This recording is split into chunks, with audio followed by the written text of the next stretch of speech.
tu relâches, tu poses ton arme. Tu décides de poser ton arme. D'accord? À partir de ce moment-là, il y a un changement qui se passe. Pourquoi? Parce que le shalom, faire le shalom, c'est le nom d'Akadash Baruch Hu. Donc à partir du moment entre Ish ve Isha, homme et femme, je vais laisser le He, je vais laisser Hachem entre lui et moi, pour nous rapprocher au lieu de nous décrocher. Alors à ce moment-là, il va se passer quelque chose. Mais quand je pousse Hachem, et je vais avoir le contrôle total sur l'autre et sur moi en même temps, qu'est-ce que je fais? Esh, c'est le feu. C'est le feu à la maison. Pourquoi? Parce que je vais dans le contrôle. Je ne peux pas être dans le contrôle. Je ne peux pas être dans le contrôle. Je peux par contre prier. Comme je vous ai dit tout à l'heure aussi, très important avant d'ouvrir sa bouche et de dire quelque chose à l'autre. Adonai Sefatai Tiftar Piofiagita Tefa. C'est ce qu'on dit avant la Mida. Hachem, permets-moi d'ouvrir ma bouche pour dire tes louanges. Ça veut dire que même quand je parle à une personne et que je veux lui dire quelque chose, ça doit être entouré de 90 compliments. Et après, ce que je vais le dire en prenant des pincettes. Pourquoi? Parce que ça fait toujours mal, d'accord, d'entendre un reproche. C'est jamais agréable pour personne, même si j'ai 100% de confiance en moi, c'est jamais agréable pour qui que ce soit d'entendre un reproche, d'accord? Mais quand je sens bémette que ça vient du cœur et que vraiment, alors je suis plus apte, mais quand je sens que ça vient pas du cœur parce que la personne elle est énervée et qu'elle m'en veut et que on peut pas, c'est pas possible. Il y a des fois tu vas te dire ok, alors qu'est-ce que tu veux que je fasse? J'ai essayé ci et j'ai essayé ça et ça marche pas. Alors qu'est-ce que tu penses qu'on peut faire justement? Alors il dit ben peut-être que tu peux lui parler. Mais et même en parlant parfois ça fait rien du tout. Alors on fait quoi? En fait, il faut arriver à comprendre que je ne suis pas là pour prendre mon mari et l'obliger à penser qu'à moi. Et là parfois il dit non, il doit penser qu'à moi parce que moi je pense que je sais, etc. Je vais redonner cet exemple.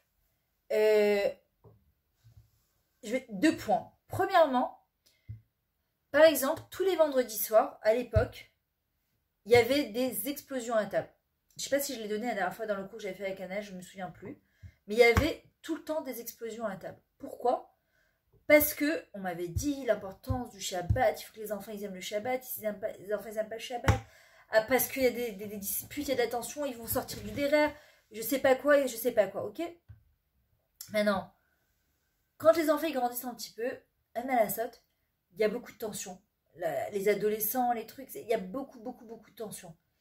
Le truc, c'est parfois les maris, ils sont en fin de semaine, la femme elle est en fin de semaine, elle est crevée, et le mari commence à faire des trucs, et le qui-douche, et écouter les deux.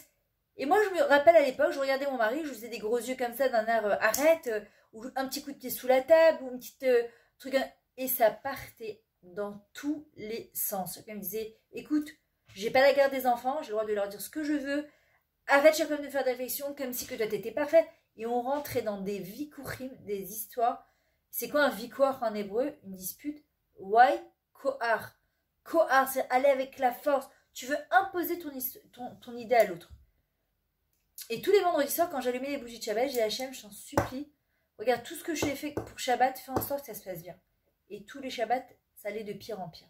Il y a un jour, je suis quelqu'un qui m'introspecte tout le temps. Je ne sais pas pourquoi, là, je suis tombée, mais dans les filets du Yetzara, j'étais sûre que c'est moi qui avais raison.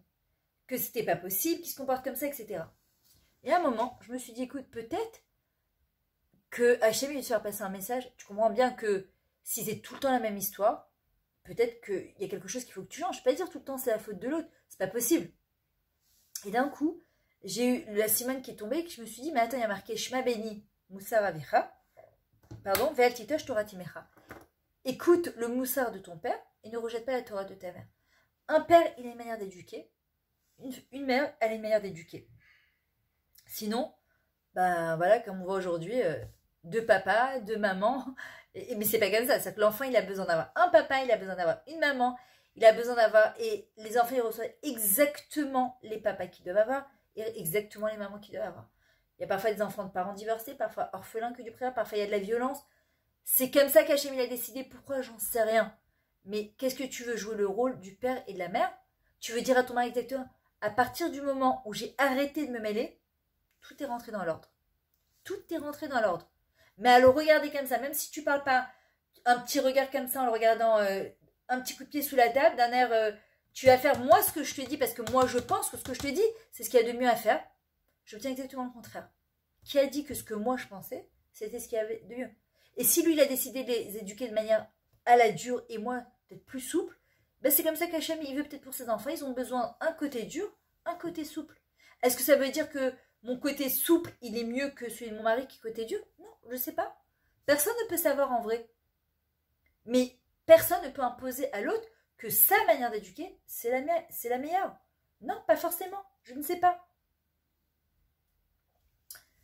Donc quand on a tout essayé, et il y a des gens qui disent j'ai tout essayé et ça marche pas, qu'est-ce qui me reste à faire?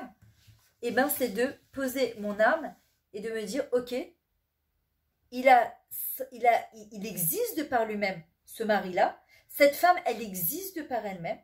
Elle a le droit d'avoir sa manière de penser et j'ai le droit d'avoir ma manière de penser. Et je ne suis pas là pour imposer à l'autre ma manière de penser. Et si on n'arrive pas à trouver un commun accord, si par exemple c'est une décision qui a une importance capitale ou qui va avoir un impact sur toute la famille, on va avoir un gadol, on va avoir on va avoir un conseiller conjugal, on va avoir une psychologue ensemble, on va avoir une personne d'éducation. On trouve un terrain d'entente. Sinon, c'est comme boire une soupe avec une fourchette. On se fatigue au bout d'un moment parce que ça coule dans tous les sens. Si on voit qu'on n'a pas utilisé les bons outils, à un moment, il faut changer d'outil. Et ça, c'est le deuxième point que je voulais vous parler. Il y a des fois, on revit les mêmes situations. C'est les mêmes disputes, les mêmes lourdeurs, les mêmes reproches, les mêmes shabbats, les mêmes fins de soirée. La même chose, tout le temps. Les mêmes soirs de mikvé et les mêmes trucs. Et on a l'amertume ici. Tu te dis, j'en peux plus. Et c'est pas comme ça que j'imaginais, etc. À un moment, c'est ce que j'expliquais à quelqu'un, il faut ce qu'on appelle casser le schéma existant pour créer quelque chose de nouveau. Parce que si je pense toujours pareil, je parle toujours pareil et j'agis toujours pareil, je ne dois pas m'étonner d'avoir exactement les mêmes résultats à chaque fois. Je ne peux pas espérer avoir autre chose. À un moment, il faut que je casse le schéma existant en me disant, peut-être que j'essaye autre chose. Peut-être que c'est comme un business. Tu vois que tu as essayé ça et tu luttes et tu vois et tu t'enfonces dans les dettes. À un moment, tu dis, ou je prends un coach de business qui va m'aider à trouver une autre solution, ou peut-être qu'il faut que je ferme ce business et que j'essaie autre chose. Ou peut-être que je transforme ce business tout simplement. Si je vois qu'au bout de 5 ans, 10 ans, 15 ans de mariage, c'est toujours la même chose, et je vous dis quelque chose que j'ai vécu sur moi-même. À un moment, je me suis dit, écoute Myriam, on va essayer de casser le schéma existant. C'est-à-dire, par exemple, une dispute qu'il y a entre les enfants, mon mari va intervenir, ça va partir dans tous les sens, ou moi, avec les enfants, et de me dire, tu sais quoi, au lieu de prendre le parti d'un tel ou d'intervenir parce que tu veux calmer, parce que tu veux le shalom, je me retire. D'abord, je laisse Hachem dedans. Je lui dis à Kadesh Baruch Hu, c'est toi qui gères cette situation pour amener le shalom. Et j'ai dit, tu sais quoi, je vais essayer autre chose. C'était incroyable, mais vrai. C'est ce qu'on appelle du venahafaru. Hachem, il a retourné la situation. Je l'ai vécu devant mes yeux. Venahafaru. En 30 secondes, il y a eu un revirement de situation. L'étova pour le bien. Pourquoi? Parce qu'à un moment, je me suis dit, ok, stop. Arrête, t'as déjà essayé ça. Ça fait 30 fois que t'essayes ça. Ça n'a rien donné. Essaye autre chose. Comme on dit, essaye d'être chacham et de ne pas être sodéket. Ne cherche pas à avoir raison. Essaye d'être intelligente. Maintenant, il y en a qui vont dire non. On peut essayer de lui parler. On peut essayer de lui expliquer. En vrai, en d'autres mots, je suis en train de dire ce que je veux faire, ce que j'essaye d'obtenir de lui, mais c'est qu'il change. Or, on a dit, si je tente qu'il change, c'est-à-dire que je ne l'accepte pas comme il est, d'accord? Et donc, il faut qu'il aille faire un petit pool, qu'il aille chez une psychologue, qu'on aille voir quelqu'un, d'accord? Et si on a tout essayé et qu'à un moment, tu vois qu'il n'y a rien qui fait. En fait, c'est ce qu'on a fait jusqu'à maintenant. On a pris une balle de ping-pong, pas, on prend une arme, on se tire dessus. On essaie de voir là où ça fait mal. Boum! Parce qu'à un moment, quand on est aigri, on essaie de voir là où ça fait mal. On se sert des faiblesses de l'autre. On se sert de quelque chose qui nous a confié contre l'autre. En disant, tu vois, je t'avais dit la dernière fois quand tu m'as dit ça. À un moment, on repose son arme, d'accord? Et on essaie de réfléchir intelligemment. Comme, c'est un truc que j'avais retenu un jour je me savais plus, je l'avais entendu, mais on ne gagne jamais par la guerre, mais que par la dignité. C'est ce que j'enseigne à mes enfants. Je leur dis tout le temps, vous ne gagnerez jamais par la guerre que par la dignité. On regarde l'autre, Begova et Naïm, c'est-à-dire on se met à la même hauteur que lui. quand je viens au-dessus en lui disant, tu sais, moi j'enseigne ça dans mes cours, tu sais, tu devrais essayer. Je suis pas sa maîtresse d'école, je suis pas sa mère, je suis pas sa rabbinite, je suis pas sa conseillère conjugale. C'est insupportable. Ou pas. Peut-être venir plutôt par en dessous, rentrer dans ses chaussures et qu'on remonte ensemble. C'est beaucoup plus agréable pour tout le monde. Et c'est plus accepté. La personne, elle est apte à entendre. Parce que, et je l'ai vu même ça, c'est qu'à partir du moment où la personne qui est en face de moi, qui s'appelle mon conjoint, elle se sent en confiance. D'ailleurs, c'est comme avec les adolescents. On verra la semaine prochaine. Quand un adolescent, il se sent en confiance avec sa mère ou son père, ils arrivent enfin à ouvrir leur cœur. Et parfois, tu dis à ton mari, mais tu me dis jamais rien, tu me racontes jamais rien. Souvent, je vais vous le dire, c'est parce qu'ils ne se sentent pas en confiance. Ils se sentent jugés à partir du moment, et pareil, hein, je parle aux hommes comme aux femmes, hein, c'est pareil. Ou vice-versa, comme par exemple, tu vas te confier à ton mari et qu'il vient au-dessus pour te donner un conseil en disant, écoute, moi j'ai essayé. Oh, on reste avec toute notre humilité et à la limite dire à Hachem, comment je peux aider mon mari? Et des fois, tu n'as pas de solution. Et des fois, on n'a pas de solution. On peut juste l'écouter, le contenir, l'entendre, montrer de l'empathie. Je suis pas obligée d'avoir une solution. Parfois, la personne n'a même pas envie de solution, parfois. Elle a juste besoin d'être entendue, d'être comprise. Le pire des trucs à ne pas faire, je vous le dis même avec un enfant.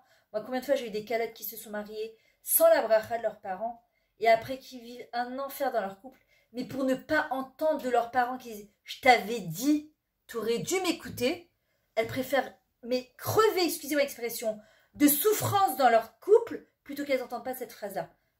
Parfois avec un mari pareil. Moi, je me rappelle une fois, mon mari, on avait un client qui venait au restaurant et à un moment, on avait des problèmes avec la mairie. Et un ami qui venait, enfin un client qui venait plus tôt et qui lui a dit, écoute, donne-moi 3000 shekels, j'ai de la protection à la mairie, je vais t'aider. Et je sais pas, c'est quelqu'un que je sentais pas. Maintenant, c'est pas moi, je sais pas comment dire. Hachem, il a fait que la femme, parfois, elle a ce qu'on appelle la bina.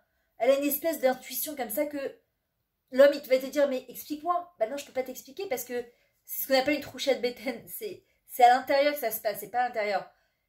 Et il me dit, mais pourquoi tu... Je lui dis, merde, je peux pas t'expliquer. Mais ne lui donne pas ces 3000 shekels. Mais il dit, pourquoi? Je lui dis, je sais pas, j'y arrive pas à t'expliquer. Bon, c'était à l'époque.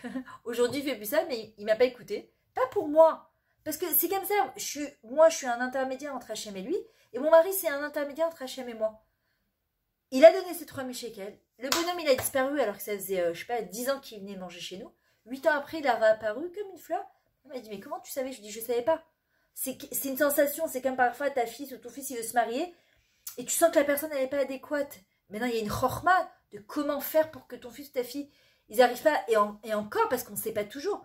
Mais je lui dis, je sais pas, je le sens pas. C'est pas des choses qui peuvent s'expliquer. Maintenant, quand je vais dire la chose, faut pas que je me place au-dessus en disant non, non, écoute-moi, hein. Moi je sais, hein, Kilou, moi je sais. Alors je vais pas le dire, moi je sais, évidemment, mais moi je sais à l'intérieur, moi je suis très liée à mes émotions, moi je comprends, même si tu le dis pas avec des mots, la personne qui est en face, elle le ressent. Parfois c'est les maris. Fais-moi confiance, écoute. Mais parfois tu as besoin de communiquer. D'accord, je te fais confiance, mais viens on en parle, viens on en discute. Maintenant, pour conclure, il faut, si on veut absolument se rapprocher et ne plus se reprocher. Alors tu vas me dire, et pourquoi ce serait moi qui devrais commencer? Et pourquoi mon mari n'écouterait pas ce cours? Lui aussi peut-être qu'il arrête de me faire des reproches. C'est une question de guerre. On rentre encore dans un truc de guerre. À partir du moment où on dit pourquoi c'est moi qui dois, on a expliqué, je choisis de ne plus vouloir jamais changer mon conjoint et de l'accepter exactement comme il est. Vous savez ce qui va se passer? C'est la Géoula. La Géoula, elle va commencer. Pourquoi? C'est comme avec ce qui se passe. Les gens, ils parlent de Bibi, c'est un complot, le vaccin, le truc. On peut en parler jusqu'à demain pendant des heures, des jours et des nuits. Ce qui est important, à comprendre, arriver à comprendre, c'est de se dire, ok, qu'est-ce que je peux faire moi pour amener la Géoula? Comment je vais participer et être associée à Hachem pour amener la Géoula? Comment je vais faire pour que dans mon couple, les choses, elles changent pour le mieux? À partir du moment où tu reposes ton arme, mais tu te fais du bien, mais un bien qui est tellement incroyable. Au lieu d'être en guerre, et tu m'as dit, et je t'ai dit, et je t'avais dit, et tu vois, si tu avais mis l'argent de côté, on ne serait pas dans cette galère avec le confinement, ou le dépenser, tu m'as jamais écouté. Ça ne sert à rien. On peut répéter ça jusqu'à demain, ça sert à rien. Si maintenant la médecine, la réalité, elle est telle que, viens, on se serre les coudes. Viens, on marche main dans la main. Je veux dire, encore une fois, quand on fait ça, c'est accuser Hachem de manière indirecte. Il faut arriver à qu'on comprenne ça. Donc, on a dit, je ne peux pas changer l'autre, même pas un tout petit peu. C'est très dur à accepter. Mais c'est le début de la Géoula. Je ne peux pas changer Paro. Je ne peux pas changer les Égyptiens. Mais à partir du moment où je dis à Kadosh Baruch Hu, Hachem, je veux sortir d'Égypte. Nekuda, je ne sais pas quoi, quand, comment. Je ne compte plus sur Paro qui change, je ne compte plus sur Moshe Rabbeinu, ni sur Aaron Cohen, ni sur les 10 plaies. Hachem, je compte sur toi. Et sur mon travail personnel, la Géoula, elle a commencé. C'est passé par 10 plaies avant que ça commence. Je ne compte que sur toi, Kadosh Baruch Hu, et sur personne d'autre. Les harpotes, d'accord? Les harpotes, lâcher prise. Comment il y a David Amer qui nous dit Urpu Dukianochi Hachem. Lâcher prise. C'est quoi lâcher prise? On lâche notre arme, notre volonté de changer l'autre, et plutôt on va dans l'acceptation. Dukianochi Hachem. C'est moi, Hachem, c'est moi qui tire les ficelles de là-haut. C'est moi qui t'ai donné ce mari. Donc lâche. Tu vas voir comment tu vas te faire du bien. Et quand tu vas te faire du bien, eh ben, tu vas faire du bien forcément autour de toi. Et quand ton mari ou tes enfants ils vont plus sentir que tu es là à mitrailler partout, à droite, à gauche, ou le contraire, vice-versa, ben la personne, elle se dit je suis pas là. Attendez, il y a des maisons, elles se transforment en mine d'explosion. Là où tu mets le pied, tu sais pas quand est-ce que ça va sauter. Toutes les 30 secondes, tu sais pas qu'est-ce qu'il va dire. Là, ça peut être tout va bien, une douche bien chaude, tout va bien. Et d'un coup, paf, douche glacée. Qu'est-ce qui s'est passé? Qu'est-ce qui s'est passé? Non, on va recréer une avira, d'accord, une ambiance à la maison. Dans ce confinement-là, de toute façon, on ne peut rien faire d'autre de shalom. J'attends plus de mon mari. Je choisis de faire le shalom. Comme j'ai dit à mes enfants, ce Shabbat, on va passer encore un super Shabbat. Et ce Shabbat, il doit être encore mieux que la... Mais ok, mais il faut que... Il faut rien du tout. Il faut que chacun de nous, on choisisse consciemment et volontairement que chacun va mettre du sien. Je ne travaille pas chez mon mari et je ne travaille pas de mes enfants. Mon Shabbat, il ne sera pas réussi si mes enfants, je leur ai demandé de venir à 11 h à table ou à midi. Il se passera bien parce que j'ai choisi qu'il se passe bien. L'occasion, ce qui va se passer, je m'en fous, c'est pas important. Quand je suis dans l'attente de l'autre, donc j'ai une épée pointée sur eux, ils se sentent en stress, donc tu as l'impression d'être toujours testé, et donc, au lieu de sortir le meilleur de nous, ben on sort le pire de nous.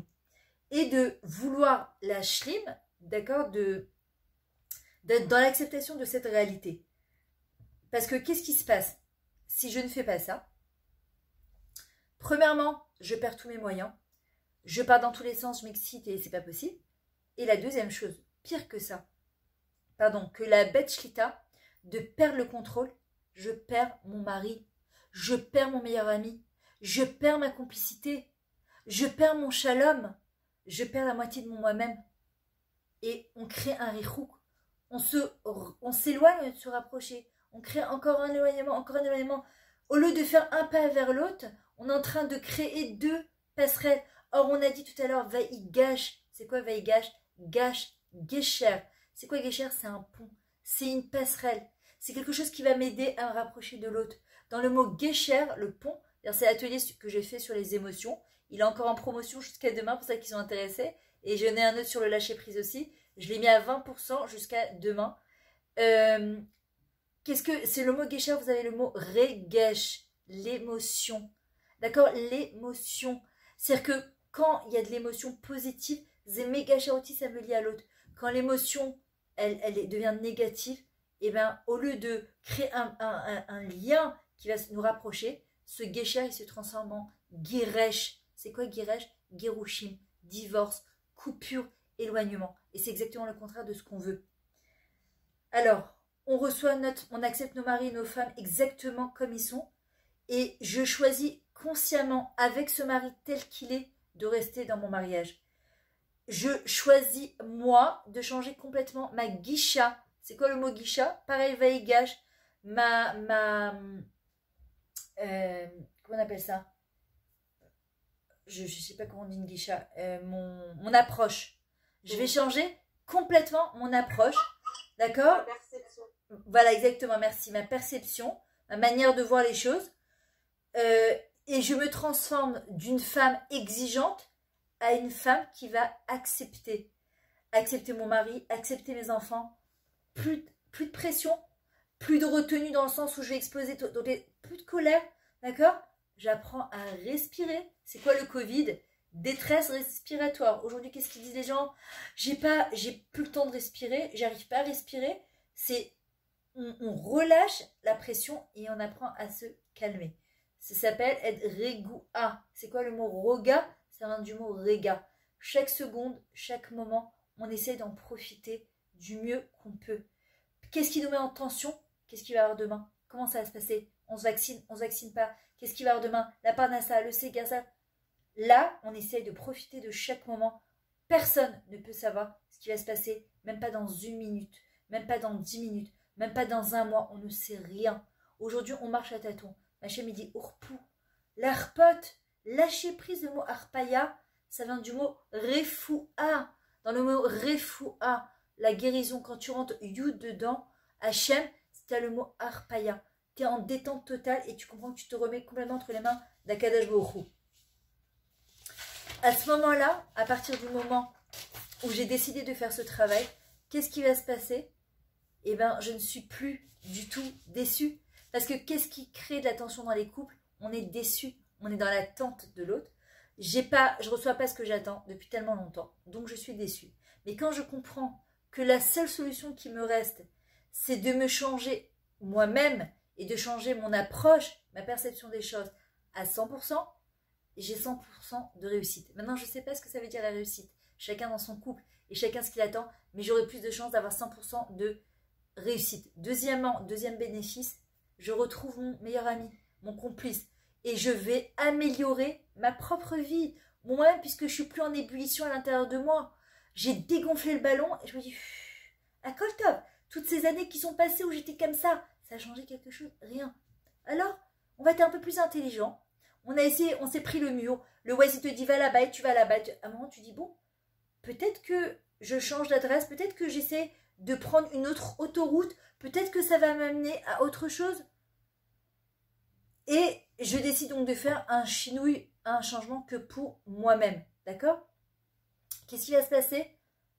Comme Hachem dit, l'air lecha, sors de toi, sors de ce que tu as l'habitude de faire et tu vas voir, tu vas revenir les ra, la natra ou les tovatra, pour ton bien à toi et pour ton côté, ça va devenir agréable. D'accord? Et en fait, qu'est-ce qui va se passer? Je vais juste faire un petit pas et je vais, de ce petit pas-là, améliorer, d'accord, la qualité de vie que je vais avoir avec mon mari, avec mon conjoint ou avec ma femme. Et ce qui va se passer, eh ben justement, c'est que je vais finir par, au lieu de dire des reproches, je vais me rapprocher. Je vais me rapprocher de mon conjoint et forcément, je vais me rapprocher de moi-même. Je vais vous donner des chourébaïtes, mais vous restez en ligne 2 secondes. Je vais vous donner des devoirs. Premièrement, on va essayer cette semaine, d'accord, de réfléchir dans quel domaine j'attends mon mari au tournant. Dans quel domaine je le critique souvent ou je suis en attente de lui. J'espère qu'il va y avoir un changement dans tel ou tel domaine. D'accord? Ou c'est que j'ai la volonté de le changer en pensant que c'est sûr que s'il m'écoute, les choses elles vont changer. D'accord? Et dans ce domaine-là, eh ben, je vais transformer cette difficulté en tfila et de dire à Kadesh Baruch Hu, je choisis consciemment d'accepter mon mari tel qu'il est dans ce domaine. Et je choisis consciemment de ne plus vouloir le changer. C'est fini. Je pose mon arme et je décide de l'accepter. Vous savez, ça paraît être des mots que ce que je vous dis. Mais vous ne pouvez même pas imaginer combien ces mots, le fait de choisir consciemment et de le dire à voix haute, de se le dire à soi, tu envoies un nouvel ordre à ton conscient et à ton inconscient. Je choisis consciemment d'accepter mon mari tel qu'il est. Je choisis de ne plus vouloir le changer. Et je choisis de l'accepter Béhava. Mais d'abord, il faut que j'arrive à aller à terre, c'est-à-dire de mettre le doigt, de détecter en fait tous les endroits où j'ai la nécessité de changer. N'ayez pas peur dans votre confinement de vous rencontrer. Vaigash, d'accord? D'ailleurs, vous pouvez le voir, ce cours que j'ai fait sur Vaigash, c'est un très beau cours sur ma chaîne YouTube. C'est un retour vers une rencontre avec soi-même. J'avais fait sur Facebook aussi vendredi avant Shabbat. D'accord? C'est un retour vers soi. N'ayez pas peur de voir parfois 1, 2, 3, parfois même 20 endroits où vous avez une volonté de changer votre conjoint. C'est pas grave. N'ayez pas peur de ça. Parce que ça, en fin de compte, ce qu'on va faire, on va transformer tout ça en tefila. Et Bezrat Hashem, c'est ça qui va faire que les choses elles vont s'améliorer. Merci Yael. Alors, je voudrais juste faire un petit tour de table. Yael, avant de partir, est-ce que tu veux nous dire qu'est-ce que tu as retenu du cours? Je voudrais chacune, celles qui n'osent pas, qui n'ont pas envie de parler, il n'y a pas de problème. Mais j'aimerais bien, parce que ça fait à part les devoirs qu'on fait, ça fait une conclusion, ça conclut bien le cours. Yael, est-ce que tu veux partager avec nous ce que tu as retenu du cours? Alors, juste un truc que je voudrais vous dire, c'est que ce cours-là... Attends, juste 3 secondes, Yael Mechila. Ce cours-là, il sera sur ma chaîne YouTube. D'accord, je l'ai enregistré, donc vous pourrez le revisionner. Et s'il vous plaît, si vous avez fait du bien, partagez-le. C'est vraiment important, ça peut sauver beaucoup de couples en confinement. Merci beaucoup.